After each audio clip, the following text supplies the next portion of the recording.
Freestyle travel. Hey everybody, I'm Kenny Flannery. I am your host of this freestyle travel show, and this is a good one. You gotta strap in. Very beer focused. If you're not into beer, just keep listening anyways. This might take a couple commutes. This will be a little bit longer episode, and for good reason. The focus of this episode is on my friend John Lovegrove, who I talked to extensively throughout this episode, and we go together to every brewery in Portland with some stipulations. We ended up going to 61 breweries, and he's gone to 77 in one day, and we kind of break down. So we end up going to all the breweries that are open on Saturday, basically, with one that sort of closed early. We get into all of that. He set some records. He set some records that I didn't know about, that records that he created, sort of. Just epic beer travel records as far as like going from Southern California to Oregon to get to specific breweries. Really amazing stuff. Really cool stuff. So I was honored to join him in one of these missions because I've known him since beer camp, and I've heard about some of these things, and yeah, it was really cool when I saw that he was thinking about doing another epic Portland trip. And when I expressed a little bit of interest, he basically said, let's do this. Let's make this about the two of us just going to these things. So that's what this is going to focus on. But I'll get to that. I left you off the last episode. Let me take a sip of beer as I slur my words here. Yeah. Drinking some Oregon beer. Drink another one in a second. So last episode I left you off in Wyoming. That was pretty freaking fun. I think I caught you up on all the details on that. And the idea was to come here to Portland to do this epic journey, to go to 61 breweries in a day. There was a big old spider crawling on me. That was fun. It's a big white spider. So I thought it was going to be a pretty easy trip, and it really was. So hitchhiking from the Jackson Hole area to Portland, my idea is exactly how it turned out. I thought maybe I'll get as far as Boise in a day, and I know someone I could probably stay with there, and then I'll get from Boise to Portland in a day. And that's exactly how it worked, and it was just super smooth. So I got dropped off by family. My mom, who lives in the Jackson Hole area, dropped me off over the pass. I had a great time with her and the rest of the family that I was able to see. Always good to do. And got a quick ride from this guy in a sports car going to Idaho Falls. Done a bunch of traveling. Was more than happy to take me over there. Got a good look at my backpack before he dropped me off, because I told him how it turned into a tent, all that stuff, bivy pack stuff. And then a lot of interesting rides here. I'll get to the beer stuff, but this woman gave me a ride, and she was living in Florida. I might be getting that wrong, but that's not the interesting part of the story. The interesting part is that when she was 10 years old, her dad broke up with her mom and promised that her and the other 5 kids would never see their mom again. And that's how she started telling me this story. And she's like, and it was true. We never did. But one of them had to get some government thingy done, a very technical term, and extracted some information from him that dominoed into finding out that their mom was from and might have been in Germany. Anyways, she ends up going on this trip to Germany, and this is relevant because this is where she just came from before she picked me up. That's why she was out west. Before catching some other flight to Utah to see some cousin. But she went out to Germany to try to see her mom, track her down. Turns out her mom died in 2009, but she got in touch with her aunts, her mom's sisters, and yeah, she almost had me tearing up in the car, honestly, because she like sees her aunt who looks exactly like her, and both of them start crying, and her aunt is old enough that she just only speaks German. I don't know if you ever been to Germany. Most people under 40 will speak some English, but her mom didn't. But still, they're just like crying. They got younger relatives translating for them. She's there for, I forget how long, like a week, 2, just showing them around, showing them spots, trying to tell stories about her mom. Just this epic journey. And this woman just picked me up. She's never picked up a hitchhiker ever, but she said something about being in Idaho and all this was just like, gotta pick up a hitchhiker. She said she didn't even think about it. It was like seeing a stop sign and you stop. You see a thumb and you pick someone up. That kind of thing. I thought that was really cool. And she was going down to Salt Lake City to see some other random relative that she hadn't seen in 50 years. Just on a crazy... I don't know how old she was, 50s, not 60, but just embracing every moment of her life. That was really freaking cool. Anyways, she drops me off. I get picked up by this dude who grew up in India and now lives in Reno. He does database sort of software technician stuff for slot machines. Didn't get really into that aspect, but he was in the midst of the longest road trip of his life, which was a month. Not super long by my standards, but still, I know enough people know a month-long road trip is pretty awesome for anybody. Standards, a month-long road trip. A road trip's good. So he's on the tail end of that, just came back from Yellowstone. He gives me a ride to Twin Falls because that's where his hotel's at. And then I get a ride from this freaking dude, and it was an epic. You know those on-ramps out west that are like... quarter-mile long or more?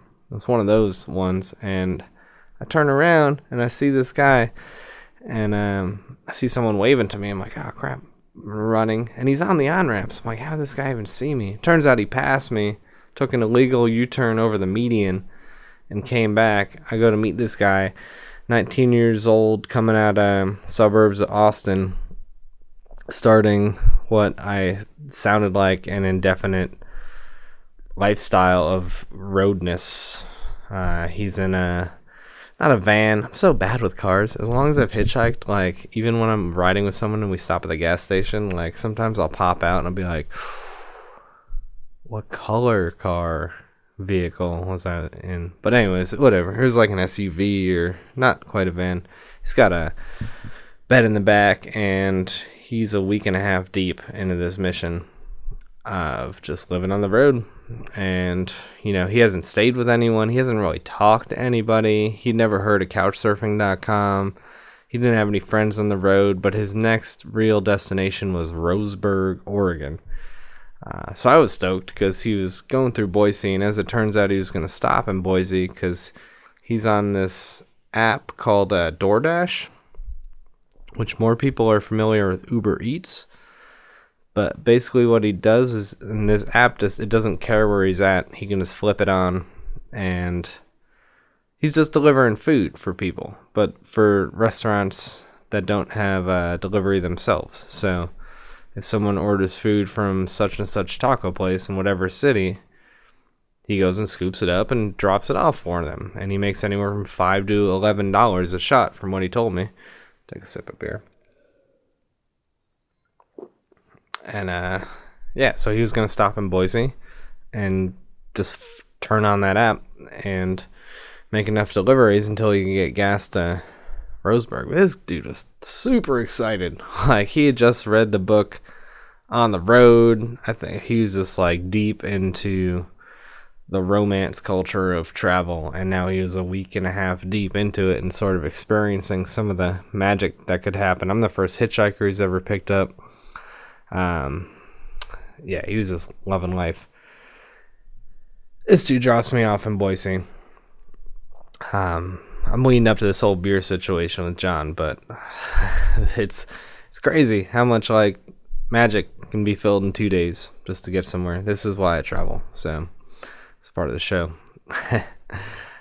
He drops me off in Boise, and to throw back 4 years ago, sort of magic to set up Boise. I was in Boise, and I had a friend who lived in Bend who's a brewer, and one of the people I met when I worked for his brewery for like 3 days just on the bottling line. Anyways, just met like some other people there, and being another brewer and they have another brewery in Boise. It's called 10 Barrel Brewery. And so one of the times I was in 10 Barrel, it was like, you can probably stay with this guy. But so I get to Boise, and I'm sort of in touch with this guy Sean, but it's not 100%. He's the brewer there at 10 Barrel, and it's not 100% that I'll be able to stay with him. But I'm in town, so I go to Old Chicago, and Old Chicago is like a chain in the United States of pretty good beer selection, beer bar. So anyways, I'm just there, and I'm sipping a beer, thinking like, all right, I should be able to meet up with this guy later and whatever.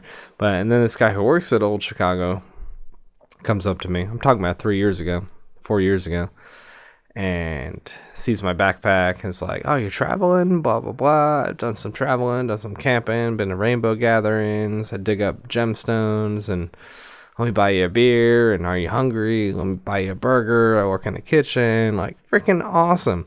So next thing I know, like, I've eaten a whole meal. My whole tab is covered.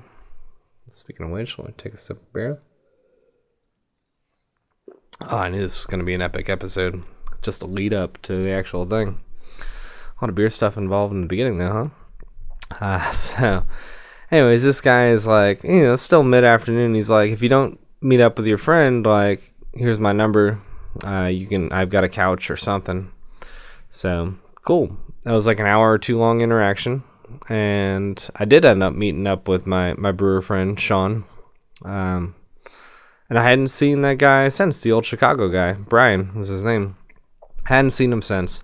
We kept up on Facebook, but, minimally, message here and there, like this, like that. Not much. And so fast forward to less than a week ago, I'm in Boise, and I got in touch, and I was like, hey, I might be in Boise. Like, are you around? Like, and he's like, not only am I around, but yeah, I've got a couch and day off. The day it sounds like you're coming. Let's hang out. So anyway, all right. So this DoorDash Austin dude drops me off a van.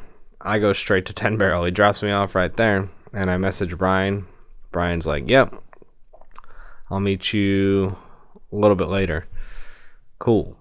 So I get to 10 Barrel and sit down, order a big flight, because 10 Barrel's got a bunch of good beer. I know they're owned by Budweiser and Embev, whatever. They're partially the devil, but their beer is freaking good. I order all this beer, and then I casually ask the bartender, like, hey, do you know my friend Bobby Jackson, who I might be seeing next, actually. I'll get to that at the end of the episode. And she's like, I've heard the name, but he only works in Bend. But Sean's right there. And she points over to Sean, and I'm like, that's freaking Sean. So I walk over there, and I'm like, what's up, man? And it's been some years since I've seen him. It was a semi-short interaction, so I like try to introduce myself in a way that's, I'm like, hey, I'm Kenny Flannery, Bobby's friend. We met. And he's like, dude, yeah.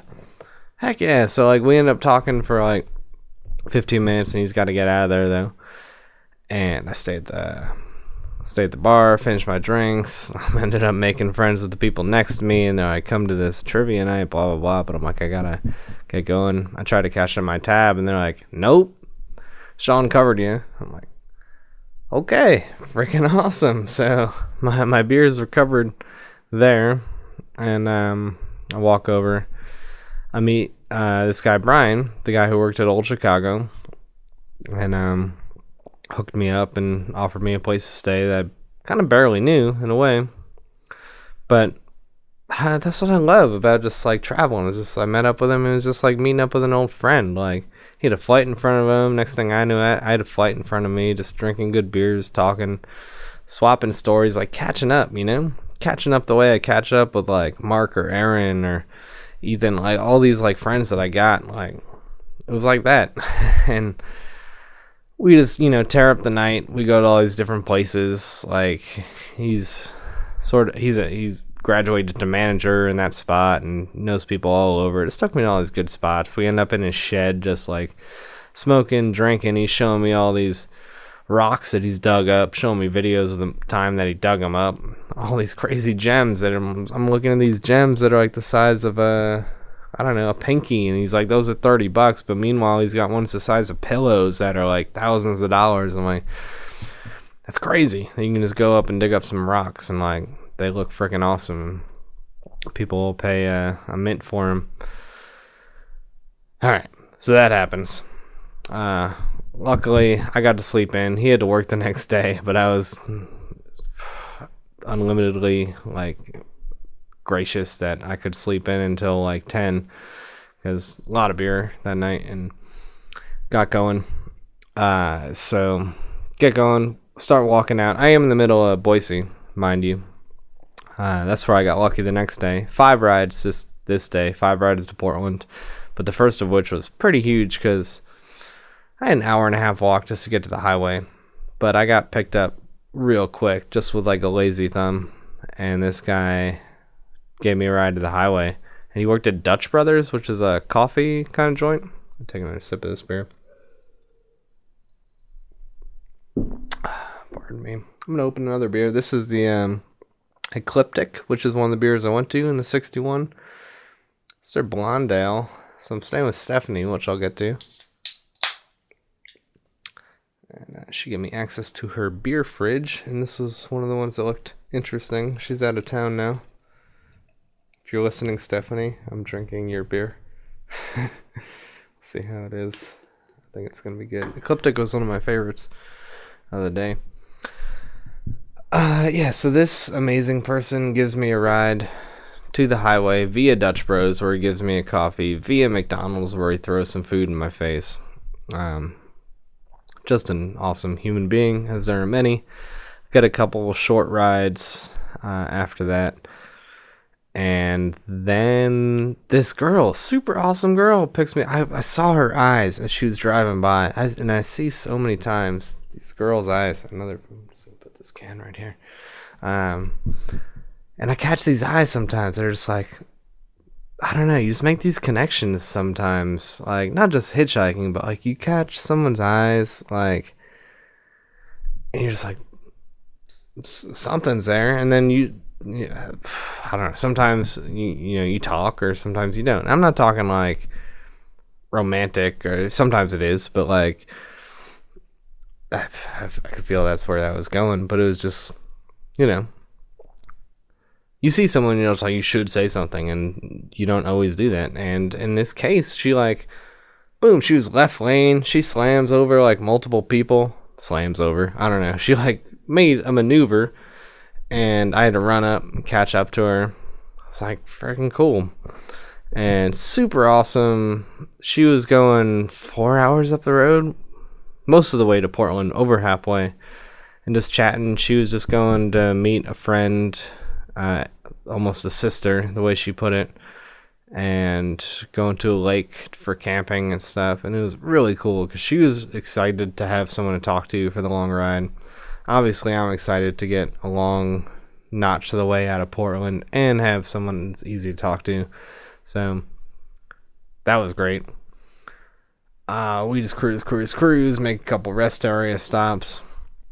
Finally, she drops me off, and great conversation the whole way, no lulls, nothing. Good. And next thing I know, I get a ride from a truck driver. This truck driver is freaking awesome. He's super friendly, just real candid. He's telling me stories about he's come over to the States illegally. He's left the States illegally a couple times. He's a totally naturalized citizen, or whatever lingo you want to use. He's like legit now, but he's he's hopped over from Mexico to the U.S. I think 4 times and gotten caught 2 or 3, and some have been legit. And he's gone back because of a quinceañera and other stuff. Like, he snuck back and forth and just had like just a really cool, friendly dude with a lot of good stories to tell. Musician, great guy, amazing guy. I got his number in case I'm ever tripping through this area again. So finally, this dude drops me off in Portland, and here we go. We're getting close to his beer story, just in case any of you tuned in just for this. So I get dropped off at the highway. I walk a couple miles. I'm at Stephanie's place. I'm in what is this? I guess Southeast Portland. Catch up with her. Met her at beer camp. Freaking amazing. Baby got beer. That's her video, and she's just one of the most friendly people you'll ever meet, and super excited to see her. That was just great. She just finished work, so we grab a beer, we hang out. Next day she's got work, so I kind of cruise around on my own, get some writing done, and then she's leaving town, but she said I can just stay in her place while she's gone. We were able to, when she got off work, go to which brewery we went to? Great Notion. If Aaron's listening, I can feel your jealousy, and it feels great. I drank all the beers that you wanted to drink twice. Great Notion's got some great beer. That was fun. So we went there. We also went to the Grilled Cheese Grill. I got myself a Cheesus, which is a cheeseburger, but instead of buns, just picture a grilled cheese sandwich and then put a burger on top of it and then put another grilled cheese sandwich on top of that in lieu of buns. Yeah, that was some happiness. So now we got all that out of the way. The very next morning was Saturday, and Saturday is the day that me and John were going to go to all the breweries in Portland city limits. So I'll jump to the interview, but it starts with Stephanie gives me a ride to McMenamins, the Kennedy McMenamins, to start off this day to meet John right around 8 a.m., 8:30. And let's go from there. Actually, I should say, I start by recording myself with John in the car, a few breweries deep, and then from there, I did a little bit of recording inside of some of the breweries just as we walked in, just so you can get a feel of like what it was like to pop into these breweries and be like, "What's up? We're going to all of them." And then a couple days later, I did a follow-up interview with him as we grabbed a beer at Breakside. So here we go. Let's jump into 61 breweries in one day.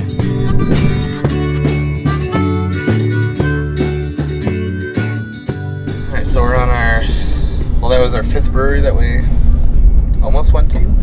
Yep, it's 10 o'clock, and that was brewery number 5 that we did not get a beer at. That was the only fail of the day. Yeah. So it's 62 altogether? Yep, 62, now down to 61, but the record's 77. Cool. And we're not going for a record, we're just doing every one in Portland city limits. Cool. For everyone listening, just, I guess, explain what led up to the 77. So, back in 2006 is when this started. My buddy Graham and I decided to hit every brewery in Portland in one day, and there were about 22, and we hit 21 of them.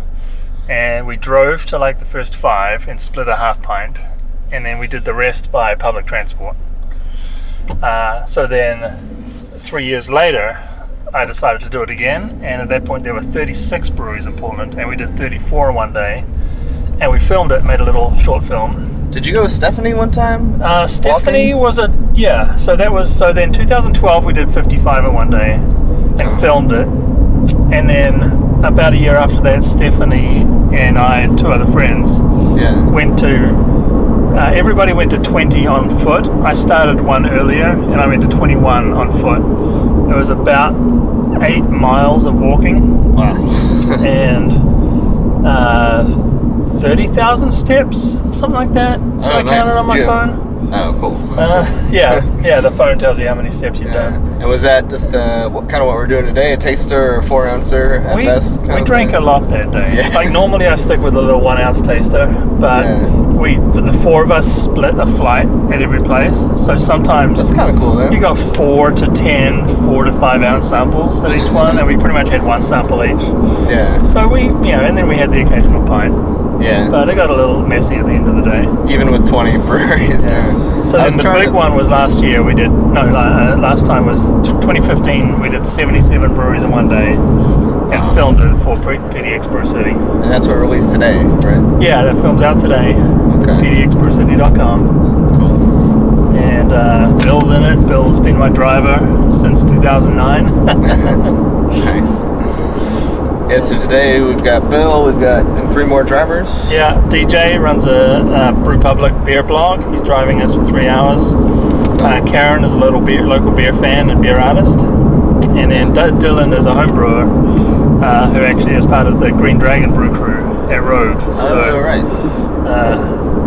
All 3 are fairly well known to the beer community and to me, and are happy to drive for my ridiculous escapades. What was that Andy Warhol kind of drawing someone did of you? Was that like the 4 panels? Yeah, so when I did 50 breweries in one day back in 2012, the local paper came along for a couple of them and wrote an article about it, and it ended up in their summer guide, which was they had illustrated by a watercolor artist. So he found some picture of me online and drew me in 4 different states of inebriation with like 4 different colors. Yeah, that was a really cool And picture. they were great. So, and I went to the paper and I said, "Hey, are those real watercolors?" They're like, "Yeah, the guy still has them." And I'm like, he probably doesn't want them. So I reached out to the artist who was in upstate New York or somewhere like that. Yeah. And I said, "Can I have them or buy them?" He's like, "Yeah, they're like $45 a piece." So I bought these 4 original watercolors of myself. Nice. And they're on my piano at home. Cool. Do you have them laid out like that? Like 4 different frames. Yeah. Yeah. They're only like this big. They look a lot bigger, but they're only like 5 by 5 inches. Like a little napkin kind of size. Yeah. That's cool. So is there any, I don't know, like when you get towards the end of the day and you're at these breweries and you're like, yeah, I've been to 30 breweries so far, did they ever try to cut you off? Or? Nobody's tried to cut me off. Like a couple of places didn't want us to film.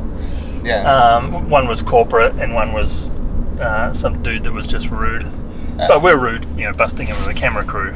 Well, but other than that, like by the end of the day when we did 77, like there was cheering when we came in the door. Like people were expecting us.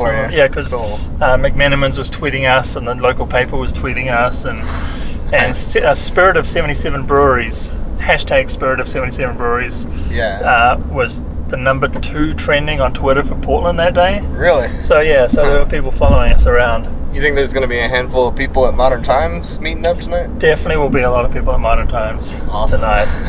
Yeah, the whole Modern Times crew knows me and knows we're coming. And we kicked off the morning with a Modern Times coffee. Yeah. So true. Yeah. So when you did the 77, was that the goal the whole day, 77? Because today we were going for 62, but obviously we just got nixed by this one. Yeah. It opened later. The plan was to do 80. My original plan was to do 80. Okay. And my buddy Brian Yeager, who wrote Oregon Breweries, the book. So Spirit of 77, the Portland Trailblazers won the NBA championship in 77. That's the last time they won. Gotcha. So there's a bar here called Spirit of 77, and Spirit of 77 is a big thing. So Brian said 77. Yeah. And I spent weeks to months crunching all the directions and opening times and figuring it out. Well, and it turned out that 77 really was like the most you could do. Like I tried to add a 78th just for like a backup, couldn't do it. Like 77 was the absolute max, so it worked out perfectly. And even today, you really can't do more than 80 if you were like in the metro area. Yeah, I was gonna say, or you think you'd go for the record again? I'm gonna go for the record again. It was going to be this time, but it would have involved.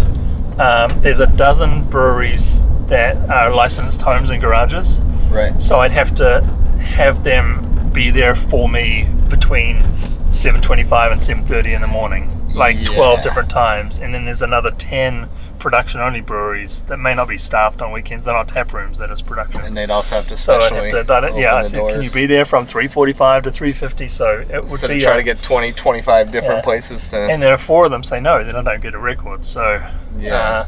I'm going to wait a couple years, and then I'm going to go for 80 plus or 100 or however many you can do. 100 would be awesome.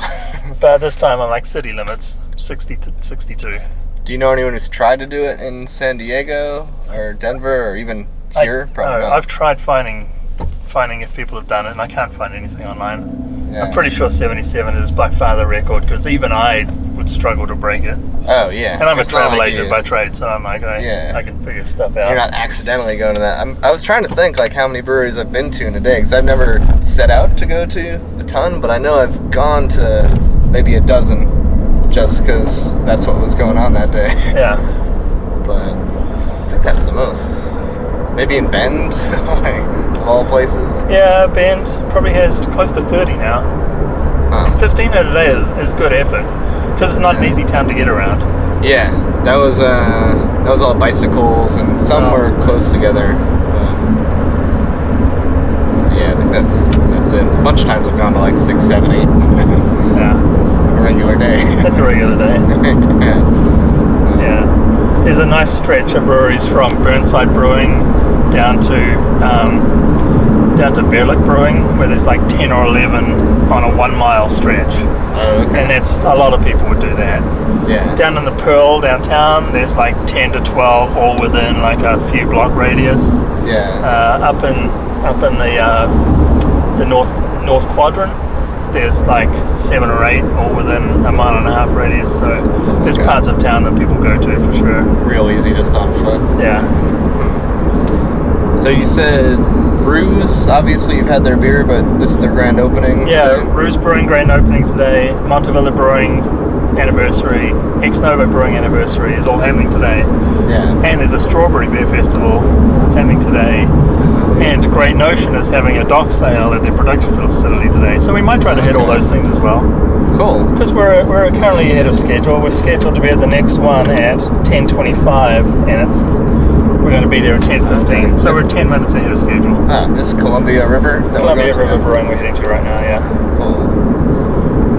And I imagine everything will start opening up right around 10, Yeah, 11. there's 2 more that definitely open at 10, and then there's everything's open at 11 or 12. So Okay. once 11 o'clock hits, it's like bam, bam, bam. And what's the other one? You said there's one other you haven't been to besides Ruse? Look Long Brewing is an extension of a homebrew store. So they just became a brewery a couple of months ago, and I haven't been yet. Okay. So it's on 40th, Bill. I don't know where it is. Right, cool. Getting close. Yeah, we had a pint at the first one. Kennedy's McMinimans. Kennedy School, we had a pint of coffee Terminator Stout. That's a good way to start the day, really. Yeah. Then a little taste of blackberry rhubarb sour Yeah. at McMiniman's Crystal Brewery. Kind of split a small glass there because they felt a little. Yeah, I just bought a half pint there and we split it. But from now on, for the next few, it's just going to be a little 1 ounce. I like those taste. little mugs. Yeah, I bought them in Salzburg, Austria. Oh wow. Yeah, they're probably made in China, but they had this little wooden tray with 6 tiny 1 ounce pint glasses, or Nice. pint steins. So I'm like, I gotta have those. It's perfect for today. Yeah. So you think it'll be a few years before you try it again? No, I'll probably try something next year. I'll Yeah. probably try to break 80 next year. Don't tell my wife. Yeah. Oh, the Modern Times thing was pretty cool too. You said you went to every Modern Times in a day. Yeah, some of the other things I've done is I went to 5 Modern Times breweries in one day. Actually, the brewery in San Diego, the tap room in San Diego, the barrel room in San Diego, the brewery in LA, which had been open a week, and Portland opening day. January Wow. 27 was opening day of the Portland Modern Times, and I ended there. So it's just obviously driving between all the San Diego ones, the big drive up to LA, kind of like an Yeah, hour or two. 2 are close by in San Diego. So the first one is also a cafe. Those so are they're the two early, the only two I've been so to. the cafe and the barrel room, and then Uber to the University District one, and then Uber to the airport. Those were like $5 rides. Yeah. Flew to LA, had 90 Flew to minutes. LA. Had 90 minutes to get from LAX to downtown LA and back to LAX. Wow. Made it. And then TSA pre-check at the airport, I got on my flight to Portland. So was this a plan, or was it like the day before and you realized? No, this maybe was planned. I had to buy the air ticket. Oh, okay.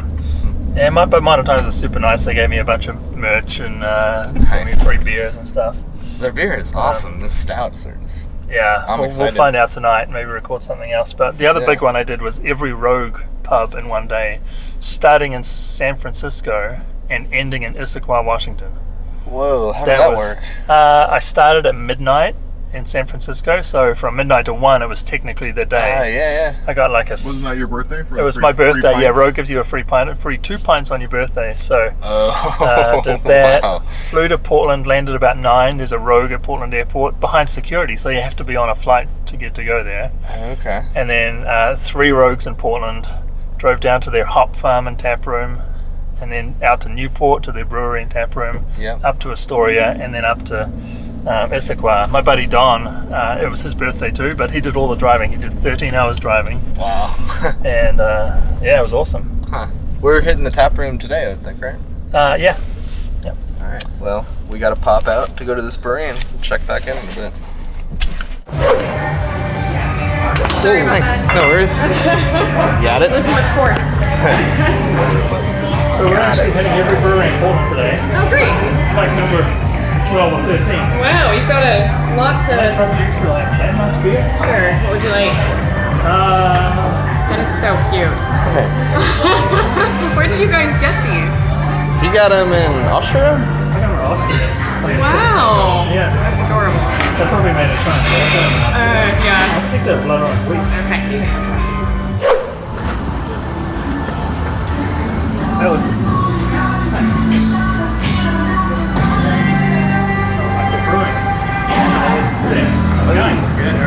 Good.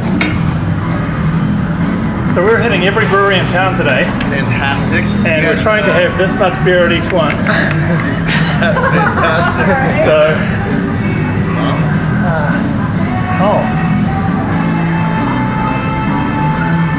you don't have blue heron on at the moment, do you? We do not.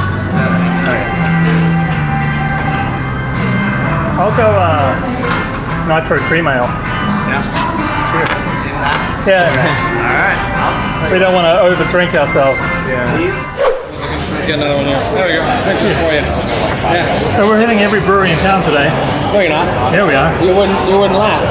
You'd fall over drunk. Oh, is that the move? That's the move. That is the strategy. I was gonna ask. This is number 15. So this is our 15th ounce. Okay, so you get 1 ounce per. Yeah. Oh my goodness. With the occasional pint. Yeah. Okay. But You're not gonna leave this place, guys. You already found the one-stop shop right here. I'm here all the time. I work up in Montgomery Park and I come down here for lunch. I thought you looked familiar. Yeah. Although I don't normally work the lunch shift. Yeah. At least it's not in a while. You ought to see the pretzel they sell here. Oh, yeah? It's one of the Munich size. Massive. It's freaking massive, yeah. Yeah, there'll be one coming out here in a minute. You'll see. Okay. Nice. I think I'm going to go Caribbean vacation. Okay. Let's see if I can fit it in there. Make sure you don't want to pull 4 ounces. See, if I did that everywhere, I'd be 20 pints deep by the end of the day. Yeah, but it's a whole day. That's true. There's one. There's Do we need to wash this? Here's a sufficient wash. Yeah, wash it would be great. I'm gonna try the tall guy. Dog guy for you? Yeah. We got it, man. Thank you. So exactly what is the purpose of this exercise? So actually, I did 77 breweries in one day 3 years ago, and made a movie about craft beer in Portland. Yeah. And the movie just is released today. Oh, no kidding. So A movie? When you say a movie, are we talking about? yeah, it's a documentary about Portland craft beer. Ben Edmonds is in it. Okay, sure. So Oh, there we are. Thank you. yeah. Yeah, we interviewed Ben in the Barrel Room down in Milwaukee, and he's in quite a bit of the movie talking about craft beer. So this is a full-length feature film we're talking about. Yep. That's exciting. So we're just going around today talking about it and hitting every brewery in Portland. Cool. This mug has been to over 100 Portland area breweries. Is there even that many? 100? Yes, so if you go as far as Chemist Washougal, Westland, Oregon City, Forest Grove, there's 142. Wow. Yeah. That's remarkable. There's Portland City, there's the 62 we're doing today that have tap rooms, and then there's all the production ones and licensed garages and homes. Yeah. And there's about 83 in Portland City limits. Yeah. How many of these ones that are licensed garages have you been to? I've been to almost all of them. I've been to probably more than 15. I'm surprised there is more than 15. That's awesome. Yeah, there's quite a few. So what's the law say about that then? You can have a licensed brewery in your garage, but Yeah. it's just got to be like a separate garage or something? It used to be the rule, but that was like something that somebody wrote on a card once at RLCC, and it was never actually the law. So now people can license their kitchens, Weird. and like most of them are like 1 to 3 barrel systems, and they just push out 20 kegs a month. Yeah. Yeah. They have a lot of friends, I guess. Just pubs in their neighborhoods. I'm gonna start doing that. I got a 1 barrel system at home. There you go. Get licensed. Yeah. You probably get licensed for under like $1,200. I could come up with 1,200. Yeah. I have some kids. I'll stop buying diapers for them. Nice. What's your name? I'm Andrew. Hey, John. John, it's a real pleasure. Kenny. Kenny. John and Kenny. All right, you guys, you have fun today. Be safe. Will do. Come back anytime, Kenny.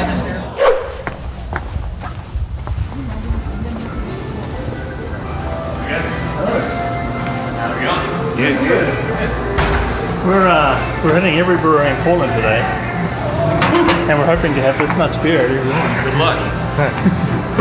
Awesome. Thank you. There's some pretty sweet stuff here, Yeah. and the names of their beers: Mary Kate and Smashley. You can't beat that. I might have to For do a beer that just name. on principle. Yeah. I'll do that. I'll do that. It's a pretty delicious pale. Yeah. Hi there. How's it going? Really good. Can we get some drinks started, please? Yeah. So we're hitting every brewery in Portland today, Cool. and this is like number 18-ish. Okay. So. So we're just trying to You guys have. want food menus or we're just doing beer? Yeah, we're just doing the beer. Okay. Trying to have like 1 ounce at each. Yeah. So, what do we got here? What haven't I had? Can I try the plum porter? Yeah, what size do you want to get? This much. Should we just get what's the smallest size? Do you do a sample We size? do a free sample, but just for a few of them. I mean, if you guys want to do a flight and No, share. we're just doing like one. Okay. Yeah. Yeah. We're going to 62 breweries all together. Plum. I'll try the Red X Smash. Okay. Thanks. Hey guys. Hey guys. Hey man. Good. Handy for you. Well, we're trying to hit every brewery in town today Nice. and have like this much beer at each one. Can you help us out with that? Sounds terrible. Yeah. Why don't you have a beer? Because then we'd have 62 beers, and that would not be pretty. Okay, what do you want, miss? What's Kunstgrieb? It's a Belgian dark. I'll do that. Yeah, me too. I'll try some. Just not a full. I can sell you one of these if you Yeah. like. These are $2 each. Fantastic. Food Street, 2 of those? Yes, please. All right. God, I hope I get my coin back.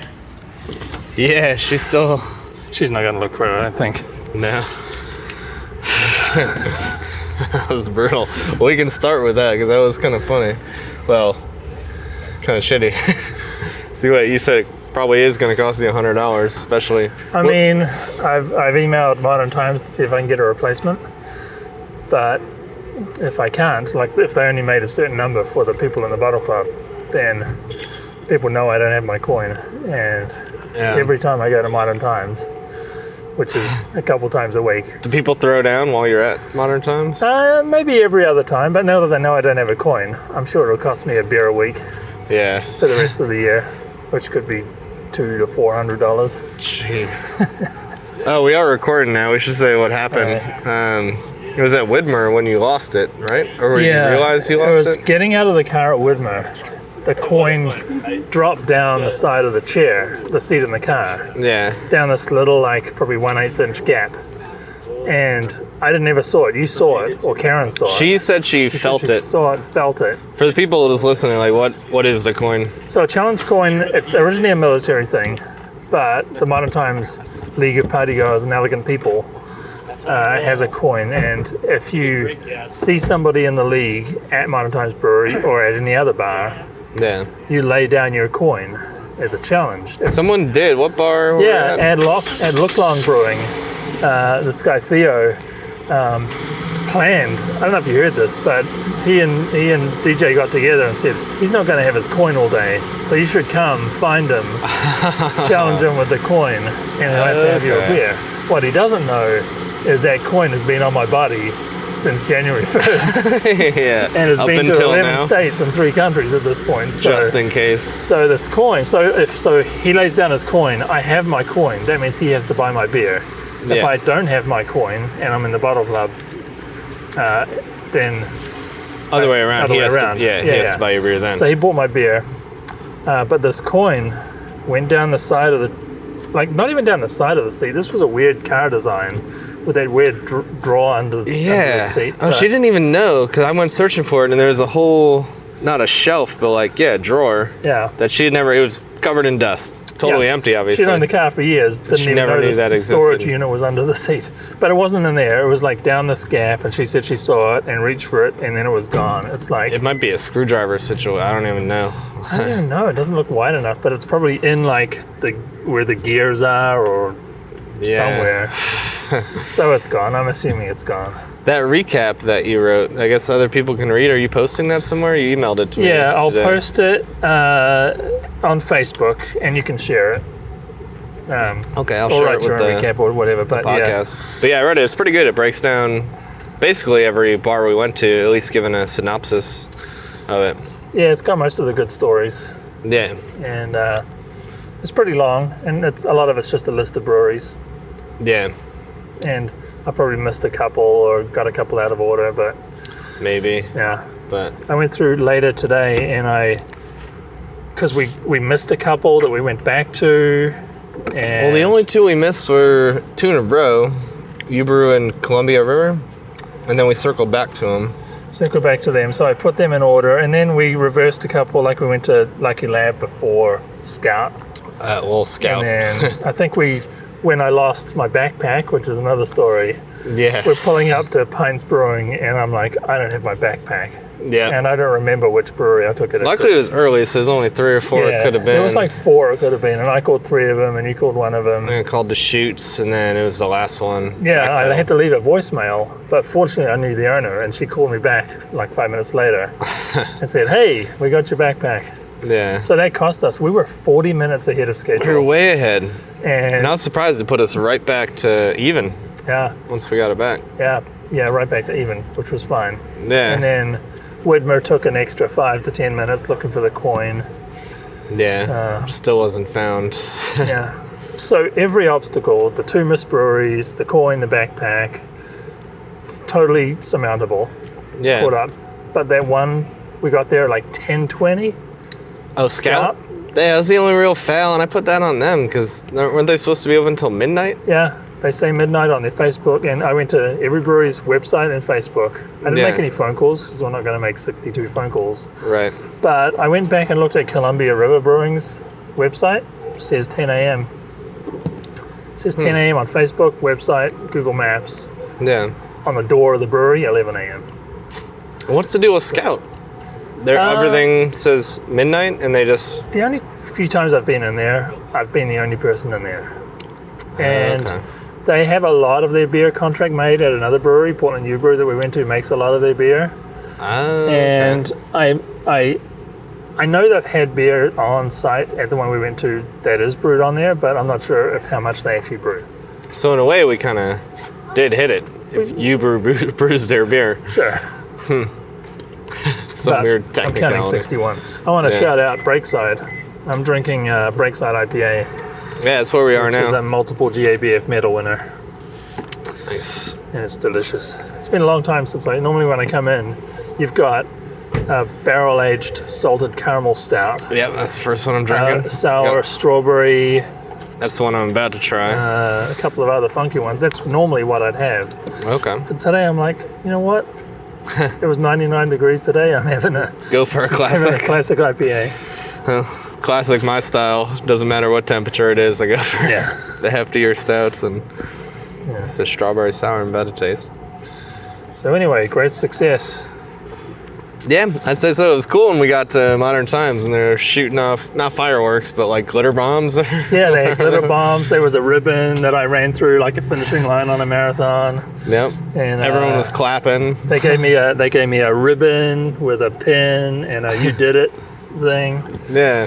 And I was wearing back in January. I did every Modern Times location in one day, which was Right. their San Diego brewery, their San Diego tap room, the San Diego barrel house, the Fortress of Ratitude, Yeah. their LA brewery, which had been open a week, and it was opening day of their Portland brewery. And when I got to Portland, they gave me a sash that said best in show. Ah, yeah, you So- told that story, but you didn't say the sash part. I was Oh, wondering where you I got did. that from. Yeah, so they gave that to me 6 months ago when I hit every Modern Times in one day. So I Cool. pulled that out of the backpack. Did they recognize it? Was there anyone from Oh, there who yeah. saw it? So the manager that was like letting off those glitter bombs, she remembered that, and I know all those, like everybody in there, I know pretty well. Oh, it seemed like it. Yeah. They've kind of stopped stamping my hand when I go in. I don't know if, did they stamp your hand when you came in?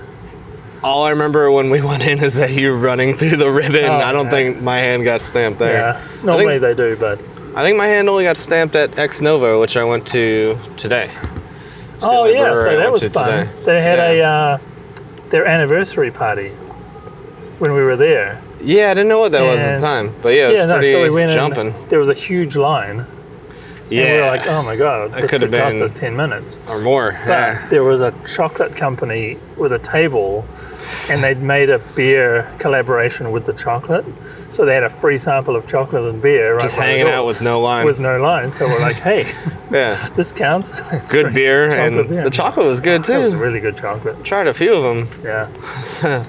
Yeah, that was lucky, and Lucky Lab was really lucky because Yeah. there was that. It looked like some kind of bachelor party. So we'd been to Backpedal, which, in addition to being a brewery, has the big giant pedal bikes that like 12 people ride.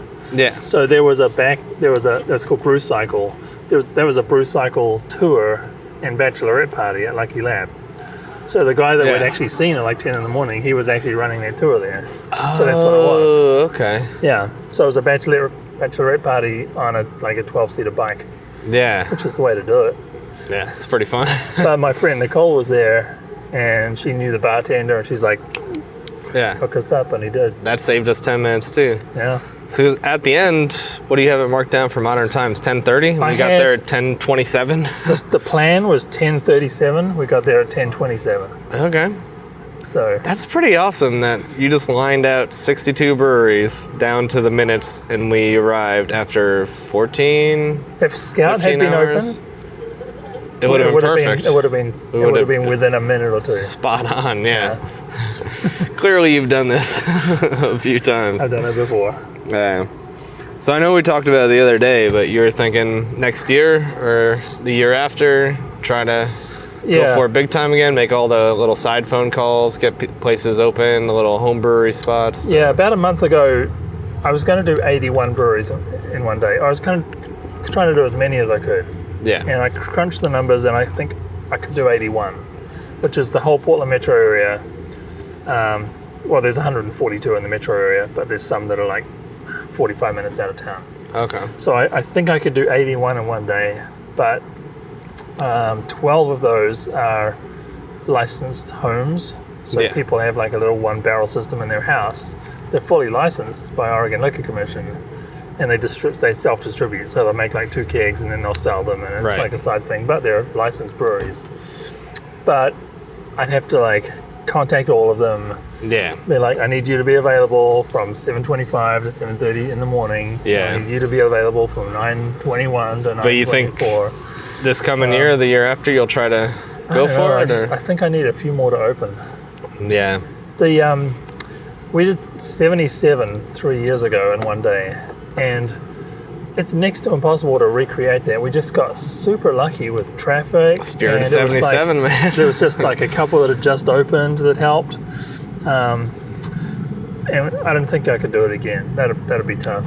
So what we did yesterday, though, is the most that anyone could possibly do without calling in some favors, really. Yeah, Like we did. getting We did some people to open. every brewery that had public hours on a Saturday. So Yeah. we missed 3. We missed Scout because they were closed early. We Yeah. missed Mount Tabor Brewing, but they're only open on Friday, like happy hour. They're Yeah. open for like 4 to 7 on a Friday night.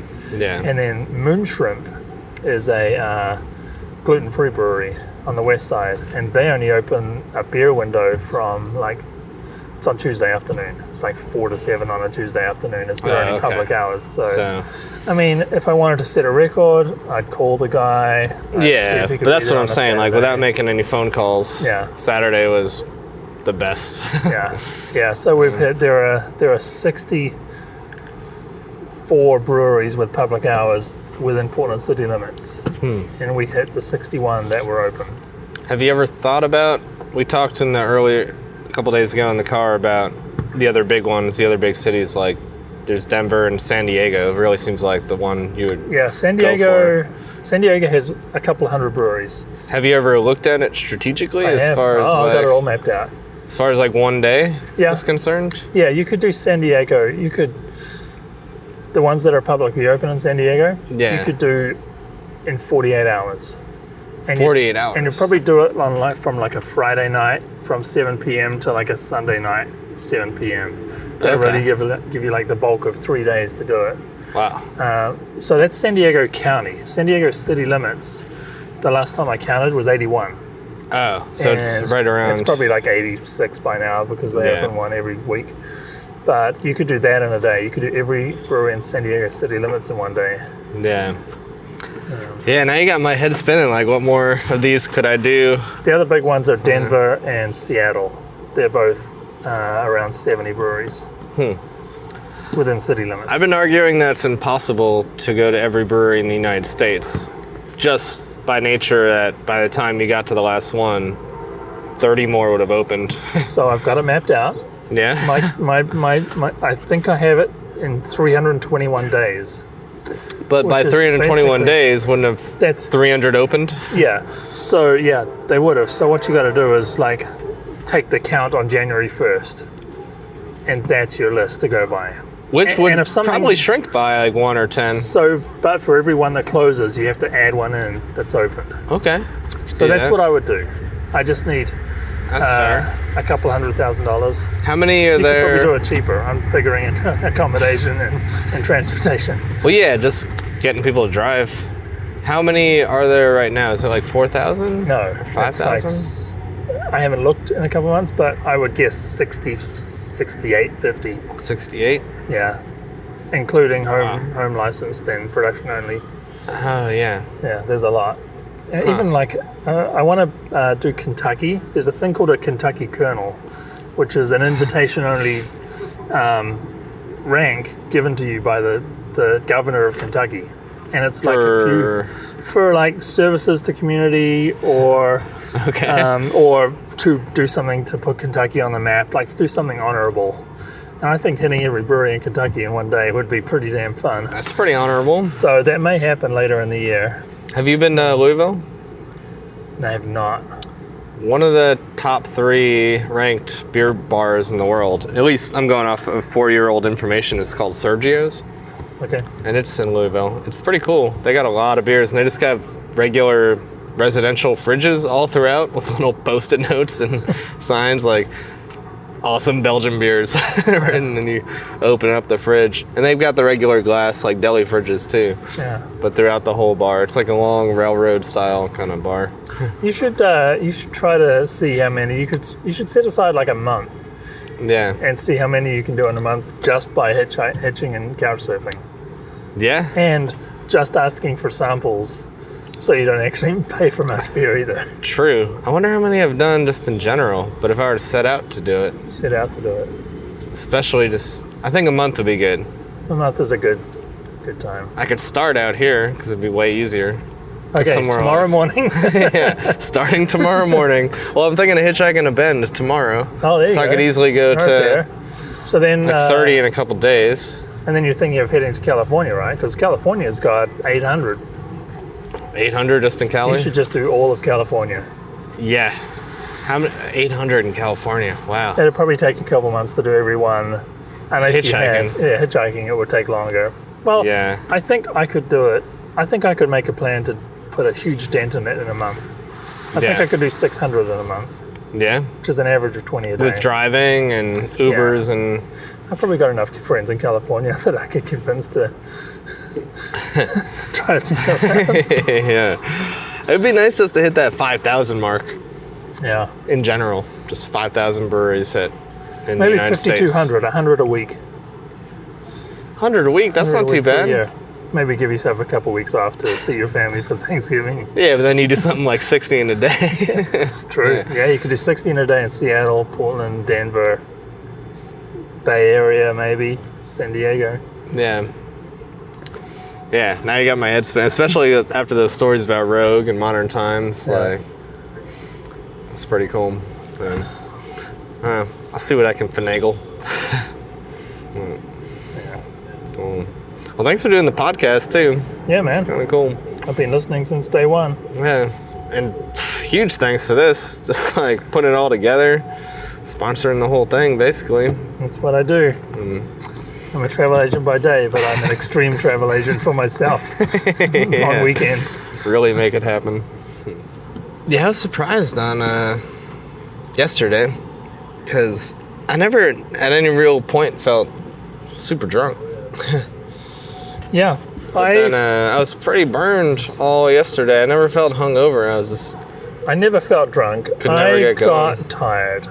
Like the last 3 breweries that we drank at, I think we did like a half pint. I definitely did a full pint amount of times, if not a second one.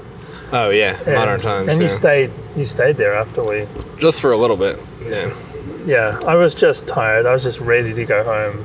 Yeah. And I had like, my plan was I had to take a bus and then another bus and then walk a mile to get home. Okay. Yeah. And I wasn't really looking forward to that. And fortunately, Dylan drove me home. Oh, nice.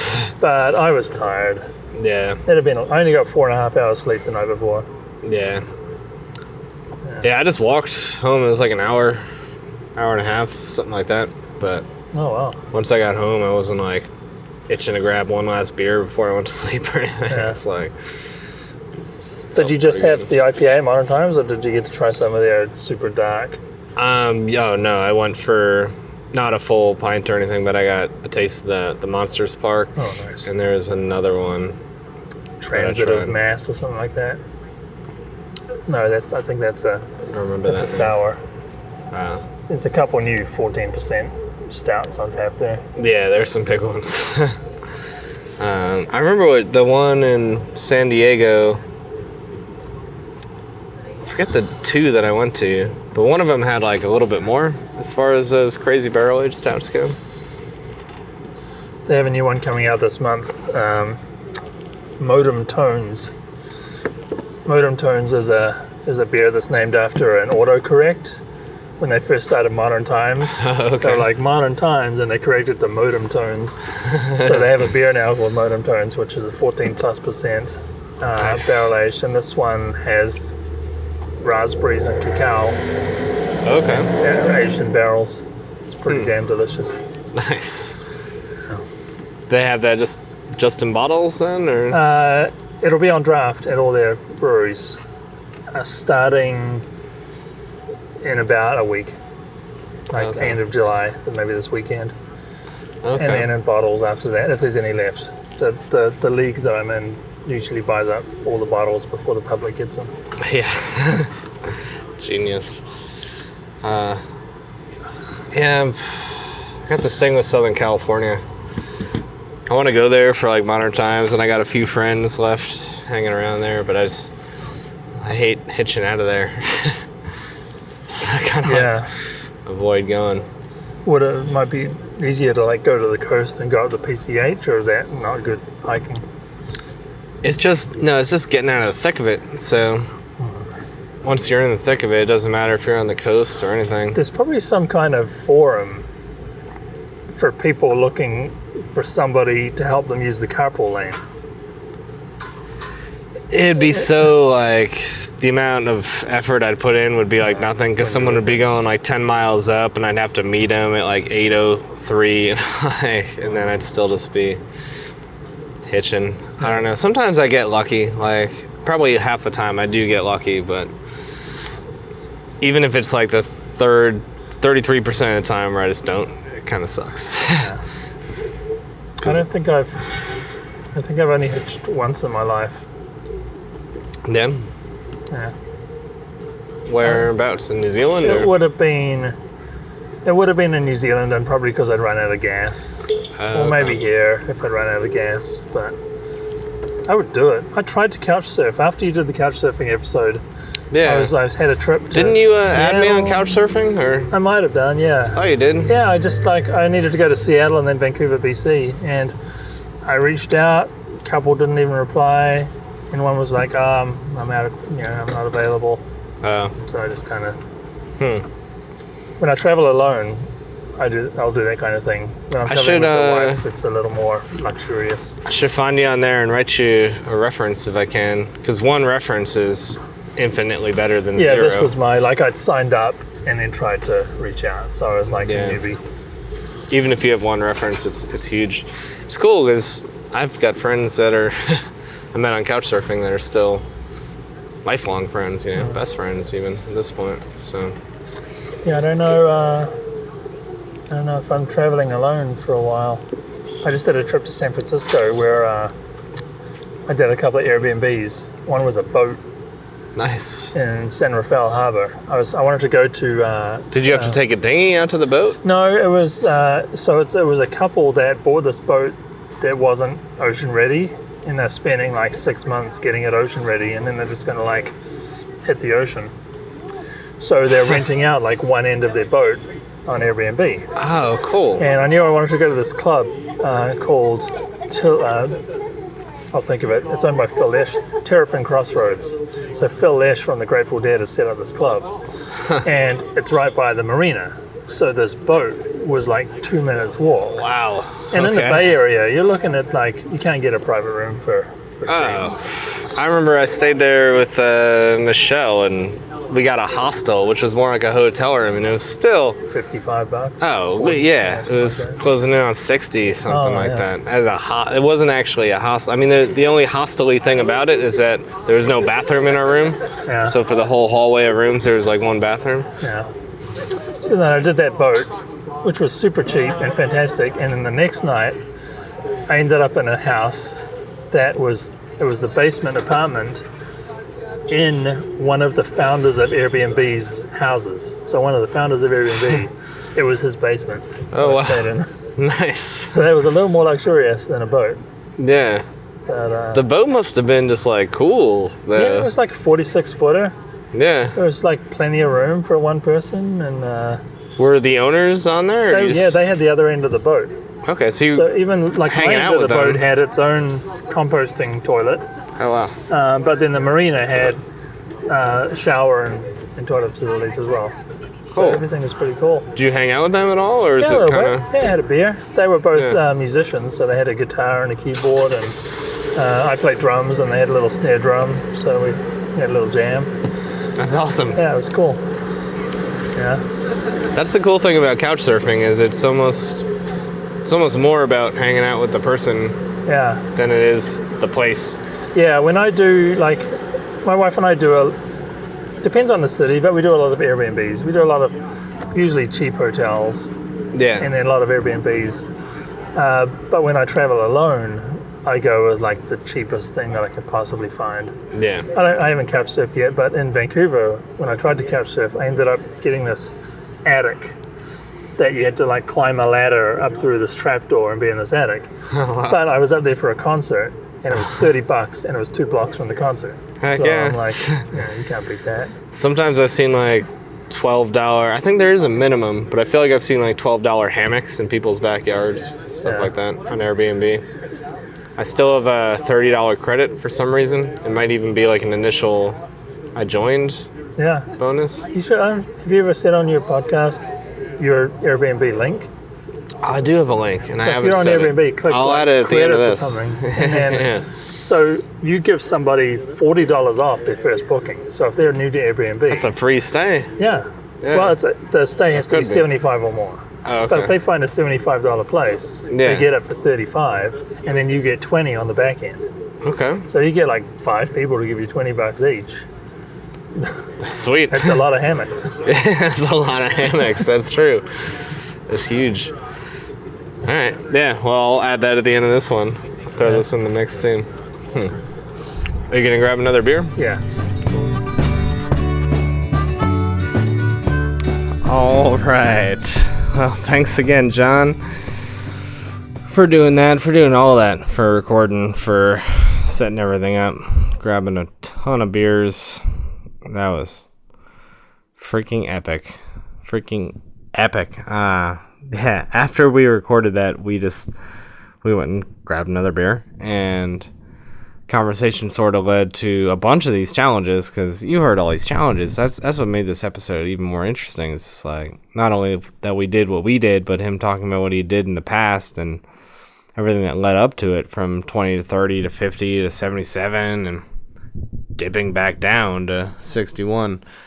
But all those modern times things, and with flights and the rogue ones with lots of driving in between, I was like, it'd be so cool to try to hit every brewery in the country, or set a hitchhiking little challenge. So afterwards, we're spitballing about a bunch of it.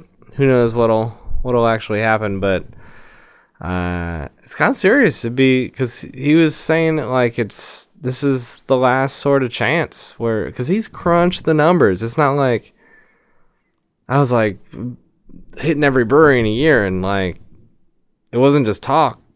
For him, it was like he's crunched the numbers, and he's like, it's because a lot of breweries are opening every year, so he's just like, this is sort of the last window where it's possible, because we're even talking about Portland. He's just like 80, 81, 83 in a day. Like, that's what's possible. Like, if it gets too big, it's just going to be logistically crazy, because we went to 61 in a day, and we barely cut it, and there's a couple of efficiencies we could have gained, here and there. There's a couple things that slowed us down, but he's worked it out. So the sort of talk was like, maybe getting something going, making a little TV show or series or movie or documentary or just something, and just making it a real thing, like one or several teams starting from different corners of the country and trying to go to every brewery in the country, or just just setting something like 5,000. He was saying there's something like not quite 7,000 breweries, like, but even just setting something up, or like try to go to 5,000 in a year, because that was my thing. It's like, you can't go to every brewery in a year, because by the time you get to the last one, 300 have opened, because it's something like, there's a brewery opening a day in this country. That's real. So, but if you set something up like in the first of the year, like, we're gonna go to everyone that exists, or we're gonna go to 5,000. Anyways, whatever. We're just talking a little bit of beer in us, but I'm still totally down. Something like that would be really cool, and I'd be down to be a part of that in some which way. So if you're listening and you're any which way into that, I don't know, get in touch with me. We might already be talking, trying to set something up, because why not? There's a lot of good beer in this country. Somebody's got to try all of it. Anyways, so that's that. Thanks for checking that out. I should mention, he was talking about my Airbnb code. My Airbnb code is terrible. I looked it up. So if you do want to get on Airbnb and save yourself some money and save me some money, my code is awful. But here it is. It is KFlannery16. So if you type that in the promo code area of Airbnb, KFlannery16, you save a bunch of money. And I save a bunch of money. That's my stupid Airbnb ad. Stupid, but it'll be pretty freaking awesome the one night that I basically get a free place to stay, and essentially so do you. So, K Flannery 16. That's that. Anyways, so my next move from here, I think tomorrow morning, but who knows? Maybe I'll feel like staying an extra day in Portland. Is to hitchhike down to Bend, go see my buddy there. Maybe go to Chico after that. I don't freaking know, and that's how I love to live. That's why I'm just like so glad to be alive right now. That's what's going on. Just anything and everything. I'm in the heart of the beer universe, and I can just spider out to anywhere. So wait until the next episode, and I'll tell you how it goes. Probably hitchhiking to Bend, maybe Chico, maybe somewhere else.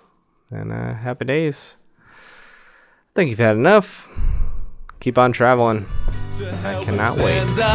See you down the road.